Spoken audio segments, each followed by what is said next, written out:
Hello मेरे प्यारे बच्चों, कैसे हैं आप सभी। मुझे विश्वास है आप सभी बहुत अच्छे हैं और आपको बहुत अच्छे रहना है। मैं हूं महिमा और मेरे साथ आज हम सॉल्व करेंगे वर्कशीट नंबर 40। ये वर्कशीट 5 अक्टूबर 2020 के लिए है। आज हम हिंदी विषय की प्रेमचंद के फटे जूते पढ़ने जा रहे हैं और ये चैप्टर हम ऑलरेडी कुछ वर्कशीट्स में डिस्कस कर चुके हैं। तो चलिए बिना टाइम वेस्ट किए शुरू करते हैं आज की वर्कशीट। यह विडंबना मुझे इतनी तीव्रता से कभी नहीं चुभी जितनी आज चुभ रही है जब मैं तुम्हारा फटा जूता देख रहा हूं। कौन कह रहा है ये वाक्य? ये हमारे लेखक महोदय कह रहे हैं प्रेमचंद जी के लिए। तुम महान कथाकार, उपन्यास सम्राट, युग परिवर्तक, न जाने क्या क्या कहलाते थे। MGR फोटो में भी तुम्हारा जूता फटा हुआ है। मेरा जूता भी कोई अच्छा नहीं है। ये ऊपर से अच्छा दिखता है, उंगली बाहर नहीं निकलती, पर अंगूठे के नीचे तला फट गया है। तो ये कह कौन रहा है? ये एक्चुअल में लेखक महोदय कह रहे हैं। हमारे जो लेखक महोदय हैं ये अपनी व्यथा बता रहे हैं। क्यों बता रहे हैं? ये प्रेमचंद जी की तस्वीर को देखते हैं, उनके फटे हुए जूते को देखते हैं और उसके बाद उस फोटो से बात करते हुए अपनी दशा को भी बताते हैं, अपना वृतांत बता रहे हैं। कह रहे हैं कि मेरा जूता भी कोई खास अच्छा नहीं है। ये ऊपर से अच्छा दिखता है, उंगली बाहर नहीं निकलती है, पर अंगूठे के नीचे तला फट गया है। यानी जो लेखक महोदय हैं उनका जो जूता है वो भी फटा हुआ है, पर कैसे? जूते का जो नीचे का तल होता है वो हिस्सा फट गया है।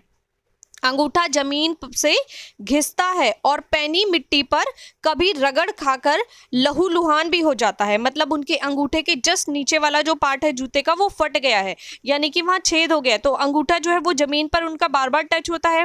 कई बार कंकड़ पत्थर आते हैं उसमें चुभ के उनको लहूलुहान मतलब चोट लग जाती है, ब्लड निकलने लगता है, खून निकलने लगता है। इस तरीके से वो जख्मी हो जाता है उनका पैर।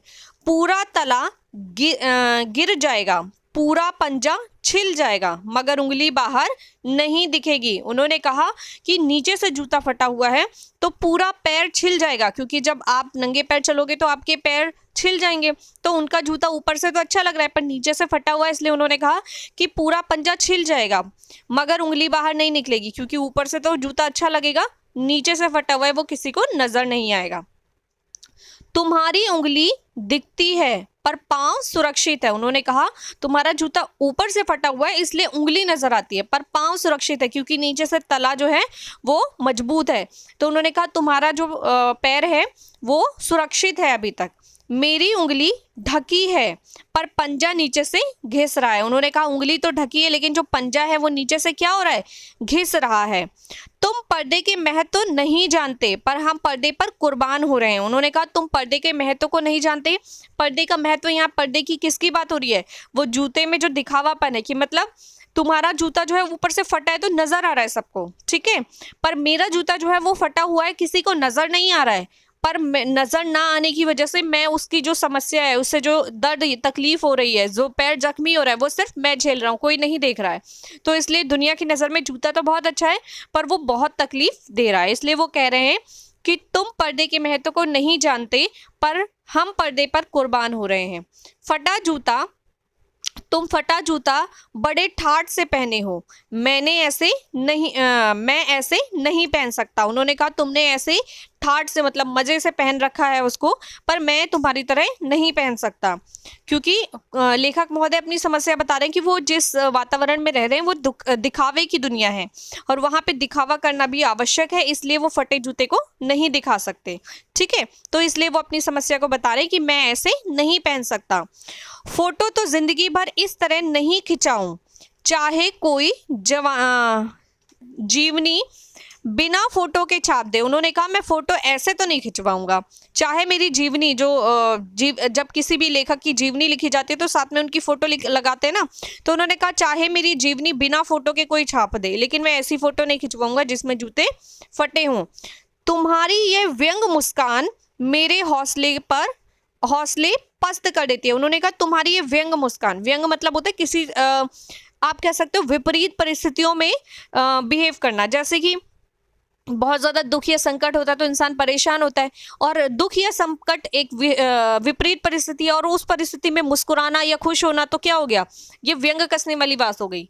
मतलब कि आप दुख में भी खुश हो, ठीक है। तो वही वो कहने की कोशिश करें प्रेमचंद जी के लिए कि तुम्हारी ये व्यंग मुस्कान, यानी कि ऐसी परिस्थिति में भी तुम्हारा मुस्कुराना मेरे हौसले को पस्त कर देती है, ठीक है, मेरे हौसले को पस्त कर देती है। क्या मतलब इसका, कौन सी मुस्कान है ये, उन्होंने बोला क्या मतलब है इसका, कौन सी मुस्कान है ये। क्या होरी का गोदान हो गया है, उन्होंने बोला क्या होरी का गोदान हो गया है। क्या पूस की रात में नीलगाय हल्कू का खेत चर गई है। क्या सुजान भगत का लड़का मर गया क्योंकि डॉक्टर क्लब छोड़कर नहीं आ सकते। नहीं, मुझे लगता है माधो औरत का कफन के चंदे की शराब पी गया है, वही मालूम होता है, वही मुस्कान मालूम होती है। ये सब क्या है, आप सभी को मैं बता दूं, ये जो वर्ड्स डिस्क्राइब किए गए हैं सेंटेंसेस, ये एक्चुअल में रचनाएं हैं, ठीक है। तो ये सारी रचनाएं हैं। तो होरी का गोदान हो गया है, क्या होरी का गोदान हो गया है, ये सारी रचनाएं हैं प्रेमचंद जी की। तो उन्होंने बोला क्या होरी का गोदान हो गया है। क्या पूस की रात में नीलगाय हल्कू का खेत चर गई है। क्या सुजान भगत का लड़का मर गया क्योंकि डॉक्टर क्लब छोड़कर नहीं आ सकते। नहीं, मुझे लगता है माधो औरत का कफन के चंदे की शराब पी गया, वही मुस्कान मालूम होती है। तो वो बोल रहे हैं कि तुम्हारी मुस्कान के क्या कारण हो सकते हैं। तो लेखक महोदय बता रहे हैं कि ये सारे कारण क्या पता तुम्हारी मुस्कान के हों। अच्छा, उन्होंने ये कारण क्यों बताए, ये सारे प्रेमचंद जी की रचनाएं हैं। तो रचनाओं पे एक तरीके से आप कह सकते हो कि उन्होंने अपनी व्यथा बताई है रचनाओं के माध्यम से, जैसे हम बोलते हैं ना, एक एग्जाम्पल देते हैं, तो उस तरीके से उन्होंने बताने का प्रयास किया है। तो ये है आज का हमारा कॉन्सेप्ट। आई होप आपको समझ में आया होगा। चलिए डिस्कस कर लेते हैं इसके क्वेश्चन आंसर्स। उपयुक्त पठित गद्यांश के आधार पर प्रश्नों के उत्तर दीजिए। हमसे कुछ गद्यांश के कुछ प्रश्न पूछे गए हैं, उसके आधार पर हमें इसके उत्तर देने हैं। आज का हमारा पहला प्रश्न है, महान कथाकार, उपन्यास सम्राट, युग परिवर्तक आदि विशेषण का प्रयोग किस महान व्यक्तित्व के लिए किया गया है। तो क्वेश्चन पढ़ के ही आपको समझ में आ गया होगा इसका आंसर। क्वेश्चन नंबर 2, लेखक के जूते और प्रेमचंद के जूते में क्या फर्क है, आपकी नजर में किसका जूता अच्छा है। प्रश्न नंबर 3, तुम पर्दे का महत्व तो नहीं जानते, हम पर्दे पर कुर्बान हो रहे हैं। इस वाक्य में लेखक किसकी सादगी और किसके दिखावे की ओर संकेत किया है। क्वेश्चन नंबर 4, लेखक के हौसले कौन पस्त कर देता है। और हमारा आज का अंतिम प्रश्न है, प्रेमचंद की मुस्कान के कौन कौन से संभावित कारण लेखक ने बताया है। क्या फोटो खिंचाते समय आप भी मुस्कुराते हैं, क्यों। तो ये हैं हमारे आज के सभी प्रश्न। चलिए हम बात करते हैं इनके उत्तरों की। उससे पहले जल्दी से चैनल को सब्सक्राइब कर लीजिए ताकि हर एक वीडियो का नोटिफिकेशन आपको मिलता रहे। चलिए शुरू करते हैं अब हम इनके आंसर्स। आज का हमारा पहला प्रश्न है, महान कथाकार, उपन्यास सम्राट, युग परिवर्तक आदि विशेषण का प्रयोग किस महान व्यक्तित्व के लिए किया गया है। तो प्रेमचंद जी के लिए। ये सारी व्यक्तित्व किसके लिए, प्रेमचंद जी के लिए। क्वेश्चन नंबर 2, लेखक के जूते और प्रेमचंद के जूते में क्या फर्क है, आपकी नज़र में किसका जूता अच्छा है। लेखक तथा प्रेमचंद दोनों के जूते फटे हुए हैं, परंतु अलग अलग प्रकार से। लेखक के जूते नीचे से फटे हुए हैं जबकि प्रेमचंद के जूते ऊपर से फटे हुए हैं। हमारी नज़र में प्रेमचंद के जूते अच्छे हैं क्योंकि उनका फटा हुआ जूता दिखाई तो देता है परंतु चुभता नहीं है, जबकि लेखक के जूते ऊपर से अच्छे दिखते हैं परंतु नीचे से फटे हुए होने के कारण चुभते हैं। बात करते हैं आज के तीसरे प्रश्न की। तुम पर्दे का महत्व नहीं समझते, हम पर्दे पर कुर्बान हो रहे हैं। इस वाक्य में लेखक किसकी सादगी और किसके दिखावे की ओर संकेत कर रहे हैं। इस वाक्य में लेखक प्रेमचंद जी की सादगी तथा जमाने के लोगों के दिखावेपन की प्रवृत्ति की ओर संकेत कर रहे हैं। बात करते हैं आज के चौथे प्रश्न की। लेखक के हौसले को कौन पस्त कर देता है। उत्तर है, इस दिखावे की दुनिया में भी प्रेमचंद जी की व्यंग भरी मुस्कान लेखक के हौसले को पस्त कर देती है। मैंने यहाँ देता है लिखा है बट देती होगा। विपरीत परिस्थितियों में भी मुस्कुराना प्रेमचंद जी की व्यंग भरी मुस्कान थी। बात करते हैं आज के अंतिम प्रश्न की। प्रेमचंद की मुस्कान के कौन कौन से संभावित कारण लेखक ने बताए हैं। क्या फोटो खिंचाते समय आप भी मुस्कुराते हैं, क्यों।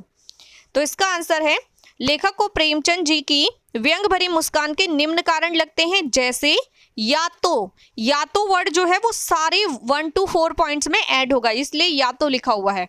इसका मतलब होता है कि ये वर्ड जो है वो हर सेंटेंस के साथ है। तो या तो होरी का गोदान हो गया है, या तो पूस की रात में नीलगाय हल्कू का खेत चर गई है, या तो माधव औरत की कफन के चंदे की शराब पी गया है, या तो सुजान भगत का लड़का मर गया है। तो ये है लेखक के अनुसार प्रेमचंद जी की व्यंग भरी मुस्कान के कारण। हम फोटो खिंचवाते समय मुस्कुराते हैं क्योंकि मुस्कुराने से फोटो अच्छी आती है तथा हम सुंदर लगते हैं। तो ये हैं हमारे आज के सभी प्रश्न और उनके उत्तर।